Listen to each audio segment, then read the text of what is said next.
warahmatullahi wabarakatuh. Nama saya Nur Syafiqah binti Kamal Basyah dan nombor ID saya ialah 2021-602862. Kami daripada kumpulan 3 dan pada hari ini kami ingin membentangkan mengenai konsep etika dan peradaban menurut perspektif kaum Melayu, Cina dan India.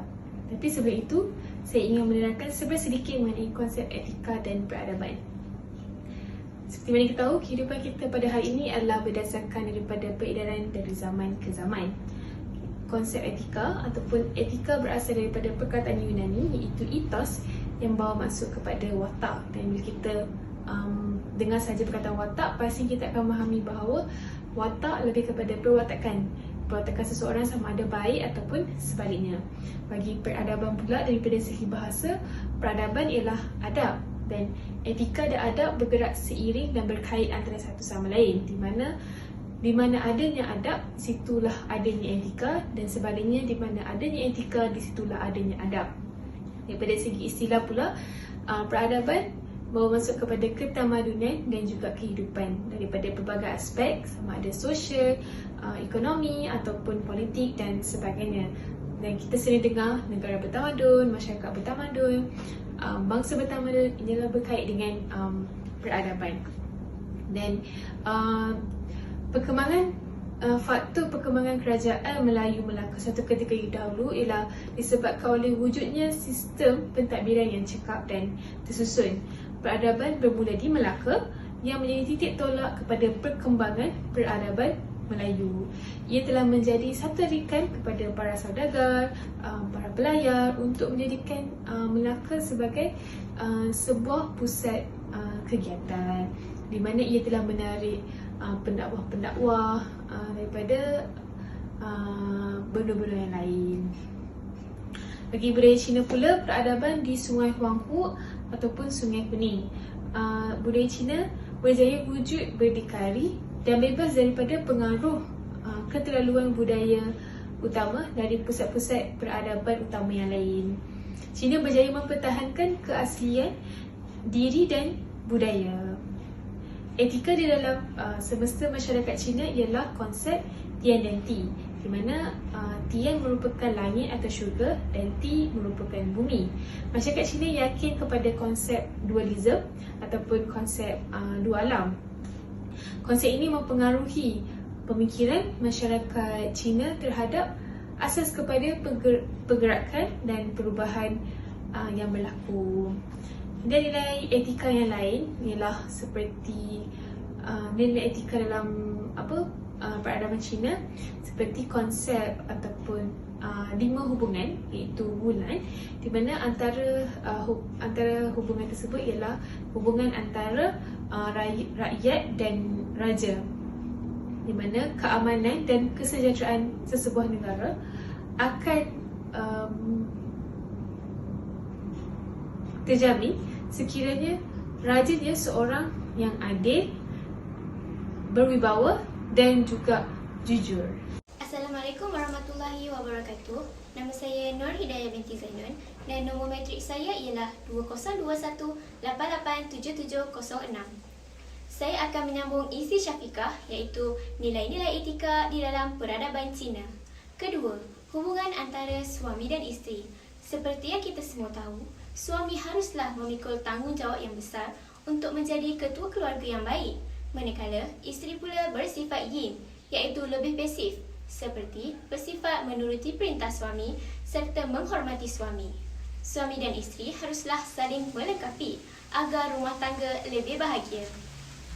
Seterusnya, hubungan antara adik-beradik. Jika berkaitan soal adik-beradik, pasti semua tahu adik-beradik pasti akan selalu berbalah sesama sendiri. Akan tetapi, mereka tetap menyayangi antara satu sama lain. Oleh itu, mereka haruslah sentiasa mengamalkan sikap sopan santun dan hormat menghormati antara saudara yang lebih muda atau tua agar keluarga lebih harmoni. Akhir sekali, hubungan ibu bapa dan anak-anak. Anak-anak haruslah sentiasa mentaati dan berbakti kepada kedua ibu bapa yang telah membesarkan mereka. Selain itu, anak juga bertanggungjawab untuk menyembah dan berkorban sembahan roh ibu bapa apabila mereka telah meninggal dunia. Malah, anak-anak yang dianggap tidak taat jika mengabaikan tanggungjawab tersebut. Seterusnya, etika yang lain dalam masyarakat Cina iaitu 5 sifat mulia Wu Chang. Pertama, Ren, peri kemanusiaan, teras bagi akhlak mulia. Kedua, Yi, kebenaran atau keadilan, kebolehan individu untuk mengenal pasti antara perkara yang baik dan yang buruk. Ketiga, Yi, kesopanan dan kesusilaan, peraturan hubungan sesama manusia yang konkret serta prinsip-prinsip umum susunan sosial dalam masyarakat. Keempat, Qi atau Zi, kebijaksanaan, kebolehan individu membuat keputusan untuk bertindak. Dan yang terakhir, Sin atau Sin, layak dipercayai, sifat yang layak dipercayai oleh orang lain. Mari pula kita beralih kepada India. India merupakan tamadun tertua di dunia, terutama dari segi keagamaan. Peradaban di India berpusat di lembah Mohenjo-daro dan Harappa. Beberapa agama dalam tamadun India adalah seperti Jain, Buddha, Hindu dan Sikh.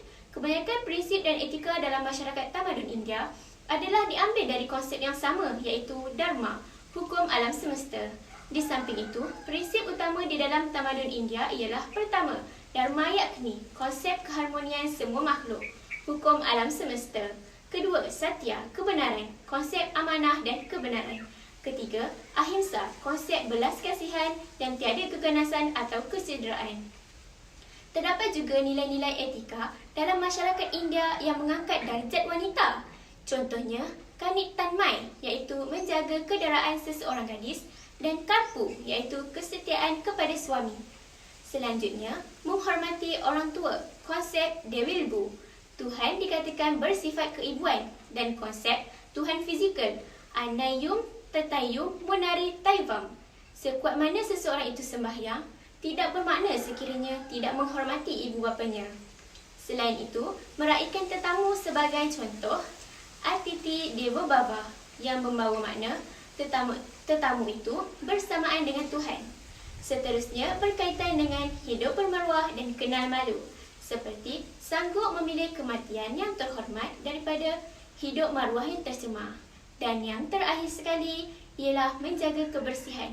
Contohnya, setiap kali seseorang itu membersihkan badannya, dia perlu mengingati bahawa jiwanya juga perlu turut dibersihkan. Assalamualaikum dan salam sejahtera. Nama saya Nur Aini Safia binti Syahril. Nombor matrik saya 2021830014. Hari ini saya nak terangkan tentang konsep etika dan peradaban mengikut perspektif kaum Melayu, Cina dan India. Seperti kita semua sedia maklum, konsep etika dan peradaban masyarakat Melayu amatlah berkaitan rapat dengan istilah dan adat. Kemudian adat diwarisi secara lisan dari generasi ke generasi lain. Selain itu, bangsa Melayu memiliki adat kebudayaan yang baik seperti sopan santun, lemah lembut dan menghormati orang tua. Terdapat beberapa kategori adat yang berkaitan rapat dengan etika dan peradaban masyarakat Melayu, iaitu adat yang diadatkan dan adat resam. Adat yang diadatkan merupakan peraturan, hukum dan undang-undang yang diwarisi turun-temurun serta dipatuhi oleh masyarakat Melayu dalam menjalani kehidupan. Adat yang diadatkan ini ialah cerminan kepada pemikiran masyarakat yang bijaksana dalam menentukan peraturan, berinteraksi sama manusia yang bermatlamatkan pemanfaatan, kerukunan dan ketenteraman. Prinsip ini sejelas digambarkan di dalam pepatah Melayu yang berbunyi, biarlah mati anak, jangan mati adat. Seterusnya ialah adat resam yang lebih spesifik, termasuk jenis tingkah laku yang diamalkan oleh masyarakat Melayu seperti cara berpakaian, makan dan tata tertib di hadapan orang tua. Disebabkan adat-adat ini dianggap amat penting, maka penerapan nilai-nilai adat ini diajar kepada masyarakat sejak mereka kecil lagi melalui satu proses yang dinamakan sosialisasi. Ia merupakan satu proses di mana anak-anak dibudayakan adat-adat agar mereka memahami serta mendalami tingkah laku yang sesuai seusia dengan mereka. Proses kebudayaan masyarakat Melayu telah bertapak dalam tempoh masa yang panjang dari peringkat perkembangan zaman prasejarah hingga ke era kebangkitan Empayar Melayu, zaman Hindu-Buddha, Islam dan kekuasaan penjajahan Barat. Kombinasi daripada pengaruh ini secara tidak langsung telah menurunkan pelbagai tradisi dan nilai yang kini telah sebati dalam jiwa dan peribadi bangsa Melayu. Seterusnya ialah dari perspektif masyarakat Cina. Masyarakat Cina adalah masyarakat yang amat mengambil berat tentang sejarah dan kebudayaan. Terdapat beberapa budaya yang masih dipraktikkan sejak beberapa generasi yang lalu. Setiap amalan dan adat masyarakat Cina ini mempunyai pengertian yang tersendiri, bukan sahaja norma-norma yang wujud di dalam masyarakat Cina, bahkan merupakan manifestasi terhadap moral yang menjadi pegangan orang Cina. Di samping itu, bagi masyarakat Cina, fahaman Konfusianisme, Daoisme dan Buddhisme menjadi asas peradaban Cina. Sikap mengutamakan pendidikan sering dikaitkan dengan penghormatan terhadap ibu bapa merupakan antara pengaruh Konfusianisme yang penting. Seseorang berpendidikan bukan sahaja menerima penghormatan yang tinggi dalam masyarakat Cina. Dari aspek budaya pula, setiap perayaan disambut oleh semua anggota tanpa mengira tua, muda, keturunan dan jantina. Ini dapat mengumpulkan semua ahli keluarga dan mewujudkan perpaduan. Ianya dapat menghapuskan permusuhan antara individu dengan individu dan kumpulan dengan kumpulan. Selain itu, ia juga dapat melanjutkan budaya masyarakat Cina. Selain itu, masyarakat India boleh dikategorikan sebagai kompleks dengan kepelbagaian dalam agama dan adat mereka. Terdapat dua elemen penting dalam ajaran masyarakat India, iaitu nilai-nilai manusia dan holim. Nilai-nilai manusia merujuk kepada nilai moral, rohani dan etika, manakala holim merujuk kepada kesatuan dan perpaduan sesuatu masyarakat. Selain itu, ajaran dari kitab Veda menggalakkan agar masyarakat menjalani kehidupan berasaskan perpaduan dan kedamaian. Selain kitab Veda, terdapat juga beberapa kitab lain yang menjadi sumber rujukan utama dalam masyarakat India seperti Ramayana, Kama Sutra dan Dhammapada. Jelaslah bahawa kita dapat lihat etika dan adab yang diamalkan zaman dahulu masih diamalkan hingga zaman kini. Saya Nurul Izzah binti Abdul Manaf akan menerangkan tentang isi ketiga, iaitu penghayatan nilai-nilai murni berbilang kaum di Malaysia. Penghayatan nilai-nilai murni terkandung di dalam setiap ajaran agama yang wujud di dunia. Masyarakat Malaysia sering ditarifkan sebagai masyarakat majmuk. Masyarakat Malaysia yang terdiri daripada berbagai budaya dan agama sememangnya mempunyai nilai-nilai murni yang amat tinggi. Kesemua agama memberi pelbagai pengajaran terhadap soal moral, akhlak dan kemanusiaan serta pemeliharaan alam. Sekiranya nilai-nilai murni dalam masyarakat dihayati satu persatu, maka masyarakat akan hidup aman dan tenteram. Penghayatan nilai-nilai murni dalam pelbagai agama dan budaya akan membawa kita kepada kehidupan yang bertamadun dan secara tidak langsung ianya bertindak sebagai pemangkin kepada keutuhan nilai murni dalam masyarakat. Dalam masyarakat Melayu, kepribadian dan pembentukan sasiah diri atau jati diri amat penting untuk membina peribadi Melayu yang baik, beragama, berakhlak dan berbudi. Pelbagai bentuk ejen yang membentuk struktur kemasyarakatan dalam masyarakat umat Islam dan orang Melayu. Jati diri Melayu adalah merupakan asas kepada pembentukan sasiah diri untuk membina peribadi Melayu yang baik, beragama, berakhlak dan berbudi pekerti mulia. Budaya masyarakat Melayu juga menggabungkan unsur agama, iaitu Islam dan adat. Kedua-dua aspek ini menjadi asas yang utama dalam proses sosialisasi dan pembudayaan. Namun demikian, adat dan budaya yang menjadi asas dalam proses sosialisasi tersebut hendaklah berteraskan kepada syarak. Ibu bapa kaum Melayu selalunya menggunakan beberapa kaedah dalam konteks mengajar anak ke arah pembentukan pribadi yang baik sampai membetulkan kesalahan yang dilakukan oleh anak mereka. Tujuan utamanya ialah mendidik dan mengajar supaya seorang anak itu akan menjadi insan yang berguna kepada nusa dan bangsa. Kaedah-kaedah ini digunakan pakai oleh masyarakat Melayu seperti menegur, memberi nasihat dan juga merawatan dengan keadaan yang sepatutnya sejak kecil adalah antara budaya masyarakat Melayu yang menggabungkan unsur agama, iaitu Islam dan adat. Bagi kaum Cina pula, mereka juga mempunyai sistem kepercayaan dan pandangan semesta yang tersendiri. Masyarakat Cina lebih mementingkan aspek kepercayaan dan boleh memberikan kesejahteraan, kemakmuran, kebahagiaan dan kekayaan. Kebanyakan dari mereka cenderung kepada konsep kebaikan dari segi moral dan akhlak manusia. Dalam ajaran Buddhis pula mementingkan kesederhanaan, di mana asas pengajarannya ialah penderitaan berpunca daripada hawa nafsu yang merupakan akar kepada berbagai masalah manusia. Keluarga dan masyarakat Cina amat mengambil berat tentang hubungan sesama manusia. Walaupun sistem kekeluargaan tradisional pernah mengalami perubahan, namun asas sistem keluarga yang memusatkan kuasa bapa tetap berkekalan dan berlanjutan sehingga ke hari ini. Yang terakhir adalah masyarakat India. Masyarakat India kebanyakannya beragama Hindu. Bagi masyarakat India, keluarga merupakan unit asas yang terpenting. Apa yang dititikberatkan oleh masyarakat India ialah perpaduan di antara ahli keluarga dipelihara dengan kasih sayang dan memberi perhatian kepada semua golongan. Apa yang penting dalam masyarakat India ialah konsep tersebut yang membentuk kepribadian dan jati diri masyarakat India agar bertindak mengikut lunas-lunas yang dibenarkan oleh ajaran agama mereka. Apa yang dititikberatkan oleh masyarakat India ialah perpaduan di antara ahli keluarga dipelihara dengan nilai kasih sayang dan memberi perhatian kepada semua golongan. Kepercayaan serta budaya keluarga dipelihara dan diturunkan kepada generasi muda. Secara ringkasnya, agama Hindu menitikberatkan kehidupan lebih baik berbanding kehidupan sebelumnya. Setiap individu perlu melakukan segala kebaikan dan tidak melakukan kerosakan terhadap makhluk yang lain, sama ada manusia atau haiwan.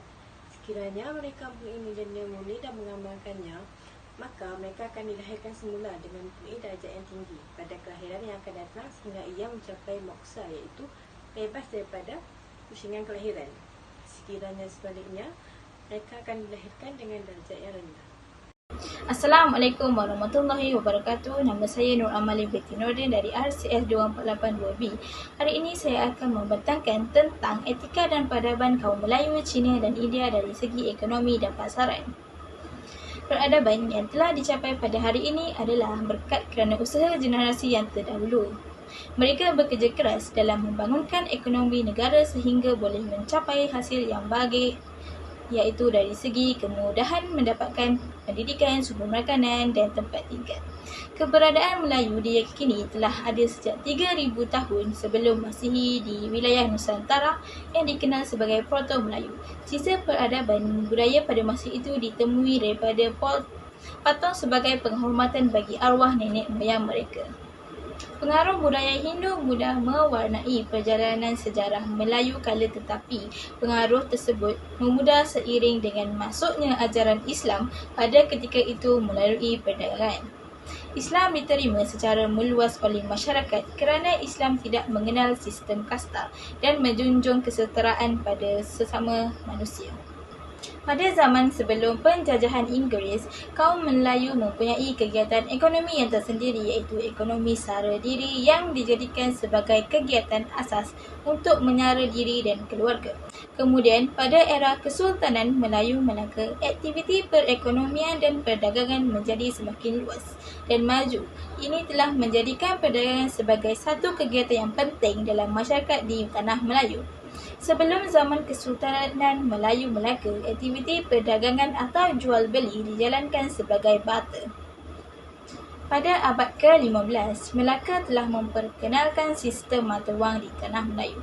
Johor, Kelantan dan Terengganu menggunakan mata wang emas, manakala Kedah, Negeri Sembilan, Pahang, Selangor dan Perak menggunakan mata wang biji timah.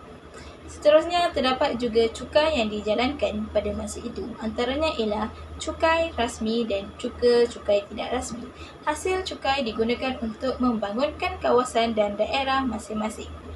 Pada masa itu, negeri-negeri Melayu kaya dengan sumber galian seperti biji timah, emas dan perak. Antara kawasan lumbung emas yang terawal di tanah Melayu ialah Kuala Silisik. Masyarakat pada masa itu melumbung secara kecil-kecilan dan tradisional sahaja, iaitu dengan mendulang dan melampan. Selain daripada perdagangan, masyarakat Melayu pada waktu itu juga bergiat dalam pertanian dan peternakan.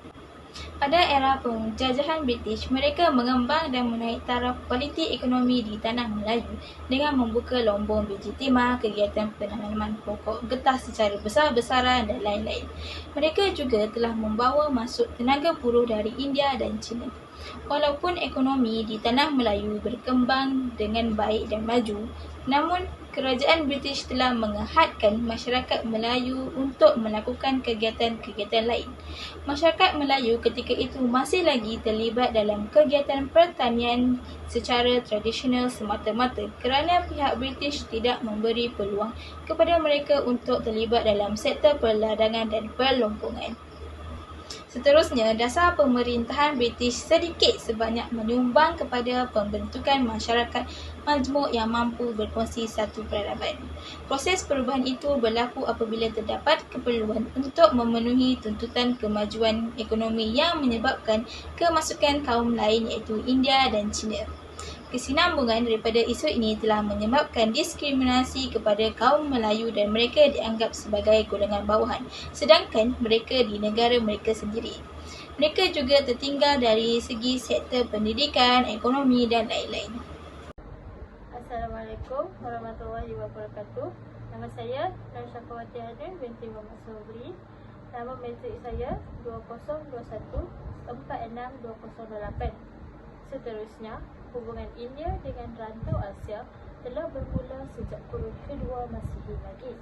Kegiatan penyebaran agama Buddha dan Hindu serta pelayaran putera-putera diraja India telah mempercepatkan hubungan perdagangan antara India dan Asia Tenggara.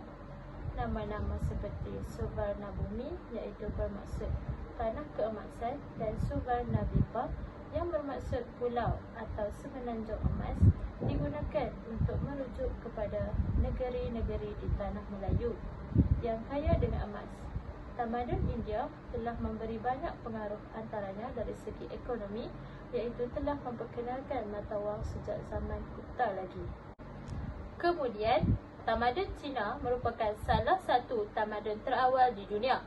Hubungan Cina dan alam Melayu telah wujud sebelum permulaan tahun Masihi iaitu sejak dinasti Han. Pada zaman kegemilangan Kerajaan Sriwijaya, berlaku kedatangan para saudagar Cina dan penuntut agama Buddha secara besar-besaran. Pada zaman dinasti Tang, sebanyak 7 jalur jalan dagang dengan dunia luar telah dibuka. Antaranya ialah perjalanan laut dari Guangzhou dengan India, Pul RC dengan Arab iaitu melalui alam Melayu. Sejak dari itu, hubungan Cina dengan alam Melayu semakin kuat dan berkembang iaitu dengan lebih tertumpu kepada bidang perniagaan dan perdagangan. Dengan kemunculan Melaka juga telah meneruskan tradisi hubungan baik dengan kerajaan Cina yang telah membuka ruang jaringan yang lebih luas dalam penyerapan peradaban khususnya pada zaman dinasti Ming dalam abad ke-15. Era dunia tanpa sempadan telah memungkinkan berlaku interaksi jaringan peradaban merentasi benua dan sempadan negara menerusi pemodenan pelbagai bidang kehidupan. Peradaban globalisasi ini membawa pengaruh yang besar dalam ekonomi di negara ini. Selain itu, perkembangan peradaban global ini juga menjadi penyumbang untuk membentukkan peradaban majmuk di Malaysia. Globalisasi ekonomi dalam era Islam juga mengamalkan pasaran dan perdagangan bebas.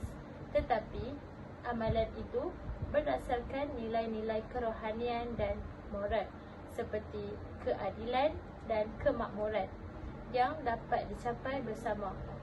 Peradaban ekonomi yang negara ini perlukan ialah sistem, institusi dan amalan ekonomi yang didasarkan kepada nilai-nilai seperti itu.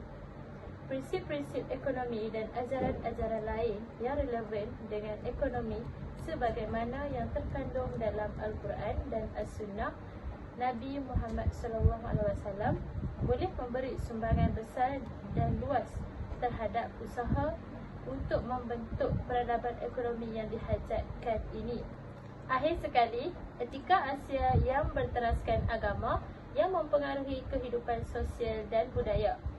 Etika juga sangat penting kerana etika menjamin pembangunan negara yang mampan, seimbang dan maju. Seterusnya, ia juga dapat menjamin kewujudan kestabilan dan kesejahteraan di dalam masyarakat yang berbilang bangsa di negara ini. Ekonomi adalah salah satu cabang sains sosial yang mengkaji pembahagian sumber terhad untuk memenuhi kehendak manusia.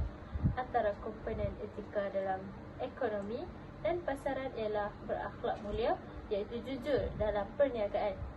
tidak melakukan riba dan rasuah, dan akhir sekali memberi layanan yang baik kepada pembeli.